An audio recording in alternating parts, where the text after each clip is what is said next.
Hola y bienvenidos al canal Spanish with Dr. B. Today we're going to be talking about the alphabet, sort of kicking things off, beginning with the very beginning. In order to speak Spanish, you've got to be able to make the sounds. And so it's very, very important that we start off with a solid beginning. And that's what we're going to be doing today. We're going to be getting started with the alphabet sounds. So today is episodio número uno, episode one. So welcome to the channel. And today we're going to be making Spanish make sense. We're going to make Spanish pronunciation make sense. So we're going to kind of begin with the beginning here. And so we're going to go through the alphabet.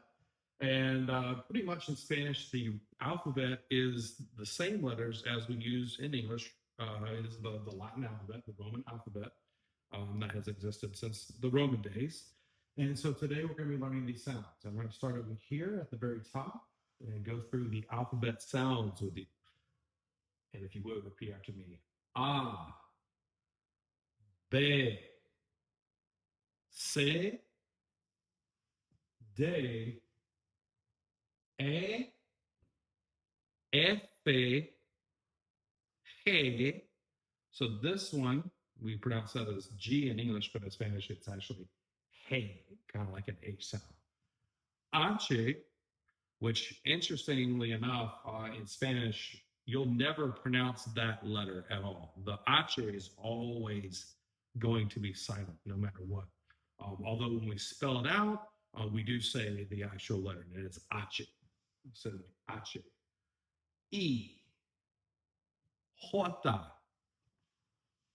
K,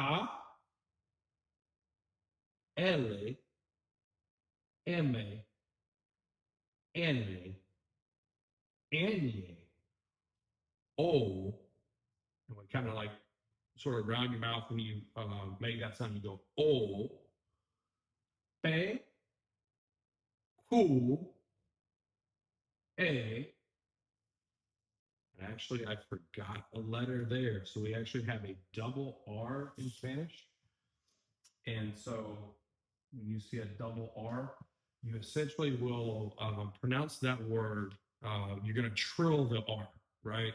So for the first one, we say ere, right? For the second one, what you kind of want to do is you want to take your tongue and place it at the top of your mouth and let this go ere, and you kind of like make some air go through the top of your tongue and your mouth. So we have ere, so the R is not rolled there. And then we have ere, where the R is rolled. So that's going to take some practice to learn that letter. So ere and then ere. Then we have S, T, U,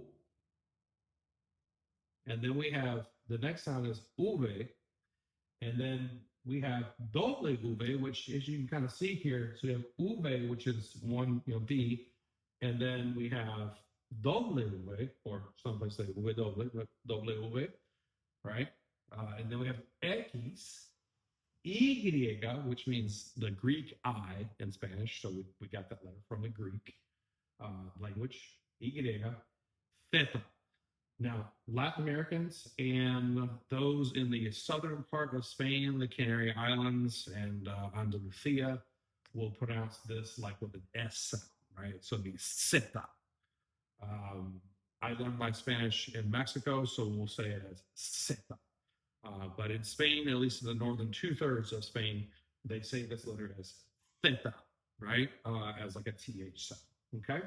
Now, something to keep in mind that's very, very important is that the vowel sounds in Spanish, there are only 5. And the cool thing about that is that they all stay the same sound no matter what. So, which is a little bit different than in English, because in the English, our vowel sounds change depending on the placement of where they are in the word. Now, in Spanish, it's simply pronounced as a, E, and you kind of flatten that sound out when you say E, O, U. So let's do it one more time. A, E, O, U. And those sounds always remain the same. That's probably one of the easiest things about Spanish is that the vowel sounds do remain the same all the time. So that's good to know. Also, I wanted to bring to your attention that historically, the che and a were actually letters. They are no longer considered separate letters, but they historically were considered part of the alphabet. So, for example, and you pronounce this, it's like ch, pretty much like it is in English. Okay, so we have la China, China, right? And then we have the double L, right? So that's A.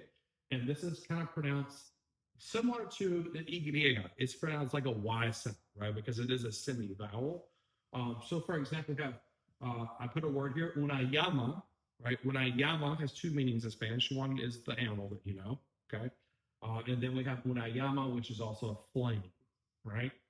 And then here's the difference, right? So you got the double L versus a single L. In the double L, you're going to pronounce it like a Y sound. So, for example, una llama versus, for example, the spiritual leader of Tibetan Buddhism is called El Dalai Lama, right? El Dalai Lama. So you'll pronounce that L like a normal L, right? Like a normal L sound in this case. But in this case, you're going to make it like a Y sound. Okay, so hopefully that makes sense. And so those are the alphabet sounds in Spanish. Again, let's kind of recap here. These are the alphabet that you've got to memorize. And what's important about these is that you've got to be able to spell words, right? So it's a crucial skill that you've got to have. And so that's why we're beginning with the beginning, is being able to say the letters, because you have to spell out some words. And we'll spell out a word here in just a minute. But I wanted to go to these tongue twisters, which are fun to say, and they kind of help you practice some of these sounds, right? So we're going to say the first one, and it goes like this, right? Can everybody follow me? Can you follow me? Tres tristes tigres trigaban trigo en un trigal. Again, tres tristes tigres trigaban trigo en un trigal. Can we say it a little bit faster on the third time? I think so. Ready? Tres tristes tigres trigaban trigo en un trigal. And then lastly, I have another one which is going to kind of help you exercise trilling the R sound right here, this double R sound. Because in Spanish, the double R sound is what's trilled, and then also any R that's an initial R. In other words, if it's an R that begins a word, that actually is going to be trilled as well. So let me highlight all the ones that we're going to trill. We're going to roll. So this one, this one, this one, this one, this one, and this one, okay? And we're going to trill those or roll those because they are all a double R or they're an R that begins a word, okay? So the last tongue twister we have is El Pedro de San Roque no tiene rabo porque Ramón Rodríguez se lo ha robado. Again, El Pedro de San Roque no tiene rabo porque Ramón Rodríguez se lo ha robado. And let's try to say that even faster this time, which is going to be hard to do. But as you practice it, this is going to make the rolling that R a little bit easier. El Pedro de San Roque no tiene rabo porque Ramón Rodríguez se lo ha robado. And as a non-native speaker of Spanish, that's about as fast as I can go without making huge mistakes. And then lastly, what I wanted to do is I wanted to spell out a word, all right? And we're going to spell out a word here, and we're going to use our alphabet to spell out that word. So we're going to write the word that we're learning, which is Español, beautiful language. So Español, like that. And then what we're going to do is we're just going to spell it out, okay? So repeat after me. A, S, P, A, N, O, N. Again, otra vez. A, S, P, A, N, O, N. Or for example, let's say we're spelling my first name, which is Tony. My first name is Tony. So we're going to spell out my name in Spanish. So if you're ever in a situation where you need to spell out something to a Spanish speaker, you use the alphabet for that. T-O-N-Y. Okay, so one more time. Otra vez. T-O-N-Y. Tony. Okay. So that's all for episode one. I highly encourage you to practice these sounds as we move toward the next lesson. And that is all for today. Please practice. Please don't forget to like and subscribe to the channel for more episodes coming your way. And we'll see you in the next one.